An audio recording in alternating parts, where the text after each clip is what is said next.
Hi, Sean. Alan Cocker with ABC, former hitting coach for the Colorado Rockies and Seattle Mariners.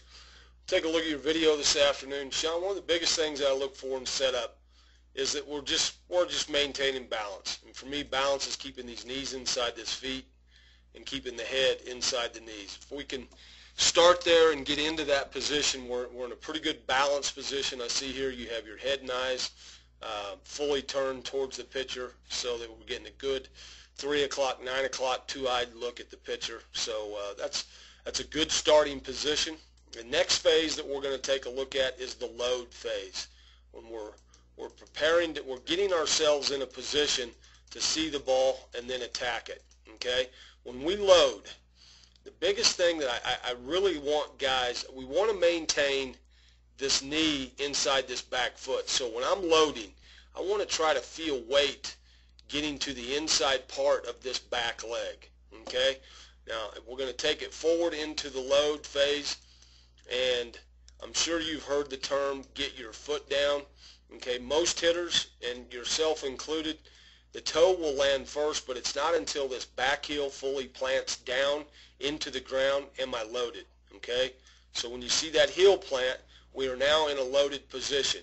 Now there's a few other things we want to take a look at from this position. I want to have good equal bend in both knees. We can see your back knee, we got some bend in that knee, and we're inside this foot. This front leg is starting to stiffen out just a little prematurely. Okay, anytime when the heel plants into the ground, this front leg is stiff and straight, it's going to be tough to stay on pitches that are outer half and outer third. So when the heel plants, we want to have good equal bend in both knees. The other thing that I take a look at is to make sure that our hips are staying square to home plate. We don't want this front hip to be leaking open prematurely. Again, makes it tough to cover balls on the outer half of the plate. Other thing that I look for is this stride foot.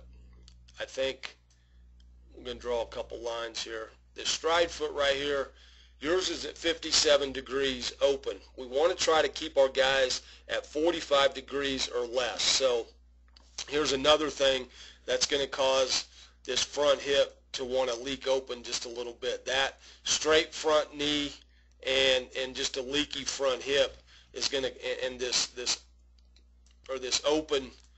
open stride foot, those are the two things that will cause this front hip to want to leak open. Okay, now once we're loaded, we've got two moves to the baseball. We've got a lower half move, which is direction to the ball, and it's drive through the ball. So I want to drive this back knee, all this weight that I gathered in here, I want to drive it forward and transfer that into the inside part of my stride thigh. Okay, that's where our drive, that's where our power is going to come from, is from the ground and our legs. Now, so I want to drive that towards the baseball, and I want to drive it to the inside part of this stride thigh. Okay, the first move with the hands will be this elbow will drop underneath my hands down into the slot next to the rib cage and the back hip. Okay, now as we run this forward, okay, you got a good turn with this backside. We're a little stiff still, too early with this front knee. Okay, we get a connection with the shoulder, the elbow, and the back hip. We don't want those hands to work in front of that connection too quickly.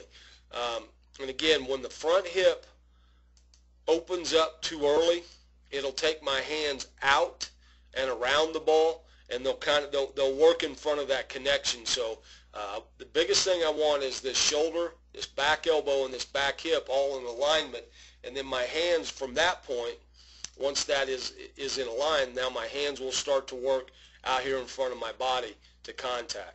Okay, so we're going to run it forward. Hands are starting to work forward. We get to contact. We've kind of come off the ball just a little bit. It looks like this pitch might have been outer half.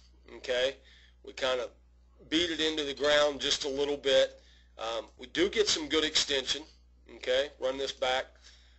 At contact, it's going to be tough to stop this video at contact.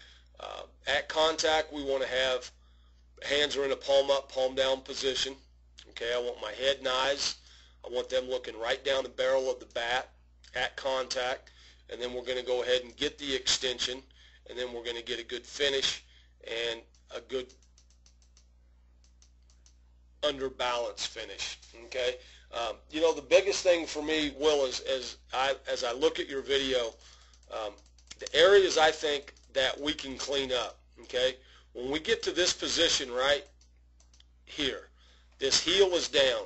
Okay, what I want you to do is we're going to set a tee on the outer third of home plate right here.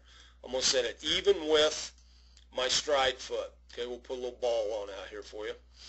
I'm going to set it on the outer third of the plate, and I'm going to set it even with my stride foot. Okay, now I want you to get into the loaded position. When your coach says get your foot down, I want you to feel your heel down into the ground right here. I want you to feel that down. Now, what I want you to check is, let's make sure we got good bend in both of these knees. And let's make sure that this front hip is staying in there. So we got our hip square to home plate, and this stride foot is no more open than 45 degrees. So that stride foot's going to be closed up a little bit more. I think if the stride foot closes up to 45 or less than 45 degrees, that's going to give you a little bit more bend in this knee, and it's going to keep that front hip from wanting to leak open just a little bit early. Okay? But that's the position we got to get into. And then from there, we're going to go ahead and drive our energy from this back leg. We're going to drive it into here. Okay? This elbow is going to drop down. We're going to get the connection with the shoulder, the elbow, and the hip are going to be right there. And then what I want you to feel is that top hand is just like we're skipping a flat rock across the leg. Once I get the connection at this point right there, okay, now I want this top hand to skip the rock so that I can get good extension to this ball and good extension through this ball. All right, if I open up too soon and my hands go out away from my body, I can't skip the rock. I can't feel the extension. I can't feel the bat speed going through the ball in order to keep me staying on plane through that ball. So if we're doing this drill in a cage, we're hitting line drives to the left side of the cage. If we're doing this drill on a field, we're hitting line drives through the shortstop, hitting line drives into left center field. But we're feeling that extension stay through the baseball instead of getting to the ball and then kind of pulling our hands across in that direction. Okay, so we want to make sure that when I get to the connected shoulder, elbow, back hip, I want to feel like I'm skipping the flat rock across the leg, and I just feel that bat speed and feel that extension staying through the ball. Okay, this is a drill, Sean, that I think will help you a great deal, bud. So I want to wish you luck with that, and thanks for coming to our camp.